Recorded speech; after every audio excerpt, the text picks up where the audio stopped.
வணக்கம். நான் உங்கள்கிட்ட இன்றைக்கி நம்ம என்ன பார்க்க போகிறோம்னா ஒரு ப்ராடக்ட் ஒரு ரிவ்யூ. எந்த ப்ராடக்ட் பார்த்திங்கன்னா நம்ம எல்லோரும் தினசரி சாப்பிட்ருக்கக்கூடிய இன்றைக்கி தமிழ்நாடு இல்லை இந்தியா வேர்ல்டு வைடில் ரொம்ப ஃபேமஸாக இருக்க குர்குரே தான். அண்ட் குர்குரே வந்து பார்த்திங்கன்னா முத இந்தியாவில் 1999 1999 லான்ச் பண்ணியிருக்காங்க. அண்ட் இதோட ஓனரும் யாருன்னு பார்த்தீங்கன்னா பெப்சி அண்ட் கோ.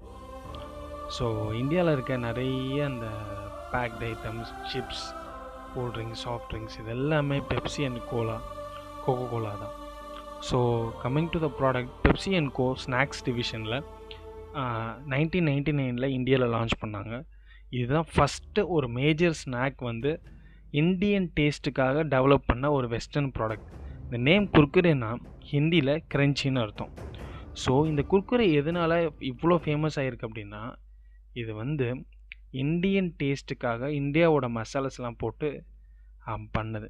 அதுக்கப்புறம் இது ரொம்ப பெரிய சக்ஸஸ் ஆனதுக்கப்புறம் 2008 பாகிஸ்தான்லேயும் கனடாலேயும் யூகேலேயும் அண்ட் கல்ஃப் கண்ட்ரீஸ் அண்ட் நிறைய இன்டர்நேஷ்னல் மார்க்கெட்டுக்கு இந்த குர்குரேவை எக்ஸ்பேண்ட் பண்ணாங்க. அண்ட் ஏன் இது இவ்வளோ ஃபேமஸாக இருக்குன்னா, இந்தியன் ஸ்டைலில் நான் முன்னாடியே சொன்ன மாதிரி மசாலா ஃப்ளேவர்ஸ் அஃபோர்டபுள், 5 ரூபீஸ்க்கு, 10 ரூபீஸ்க்கு, 20 ரூபீஸ்க்கு இந்த மாதிரி அஃபோர்டபுள் ரேட்டில் இருக்கிறது. ஆல்மோஸ்ட் எல்லா டீ ஷாப்பு, க்ராசரி ஷாப் எல்லா இடத்துலையுமே இது இருக்கும். அது மட்டும் இல்லாமல் இதோட அக்ரெசிவ் அட்வர்டைஸிங் இருக்குது. அதனால் மட்டும்தான் இது இன்றைக்கி இந்தியாவோட நம்பர் 1 ஸ்நாக்ஸில் லிஸ்ட்டில் இருக்குது. அண்ட் இதில் வந்து எக்ஸ்பேண்ட் பண்ணிகிட்டே இருப்பாங்க. கண்டினியூஸ் நம்பர் ஆஃப் ப்ராடக்ட்ஸ் எல்லாருமே நீங்கள் வந்து பார்த்தீங்கன்னா குர்குரேல எக்கச்சக்க ஃப்ளேவர்ஸ் இன்றைக்கி இருக்குது.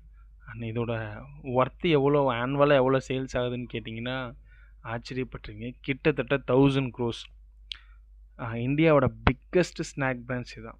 ஸோ இதை சுற்றி இருக்கிற கான்ட்ரவர்சிஸ்லாம் என்னென்னு வந்து பார்த்திங்கன்னா 2006 and 8 இதில் வந்து இது எரிஞ்சா எரியுது, ஸோ இதில் பிளாஸ்டிக் இருக்குது அப்படிங்கிற மாதிரி கான்வர்சேஷன் வந்தது. நிறைய பேர் சொன்னாங்க. அண்ட் அதுக்கப்புறம் எல்லா ட்ரை ஸ்டார்ச்சி ஸ்நாக்ஸ் எல்லாமே பர்ன் பண்ணால் எரியும், ஏன்னா அதில் கார்போஹைட்ரேட் ஆயில் இருக்குது. ஸோ அதனால் அது வந்து பிளாஸ்டிக் இல்லை, ஃபுட் சேஃப்டி அத்தாரிட்டிஸ்லாம் வந்து கன்ஃபார்ம் பண்ணல இந்த மாதிரி. அதுக்கப்புறம் இதில் என்ஹான்சஸ் INS 631 இருக்குது, அது வந்து நல்லதில்லை அப்படின்னு சொல்லிட்டு ஹெல்த் எக்ஸ்பர்ட்ஸ் கன்சர்ன்ஸ்லாம் என்ன சொன்னாங்கன்னா, இது வந்து ரொம்ப உடம்புக்கு நல்லதில்லை அப்படின்ற மாதிரி. ஸோ பிளாஸ்டிக்கால் மேட் பண்ணியிருக்கேன்னா இல்லை, ஹெல்த்தியானாலும் இல்லை, மாட்ரேட்டாக அப்பப்போ எடுத்துக்கலாம். நம்ம ரேட்டிங் இதுக்கு வந்து பார்த்திங்கன்னா 10க்கு 4 தாங்க. அண்ட் இந்த மாதிரி நிறைய தெரிஞ்சுக்க சப்ஸ்கிரைப் பண்ணுங்கள். தேங்க்யூ.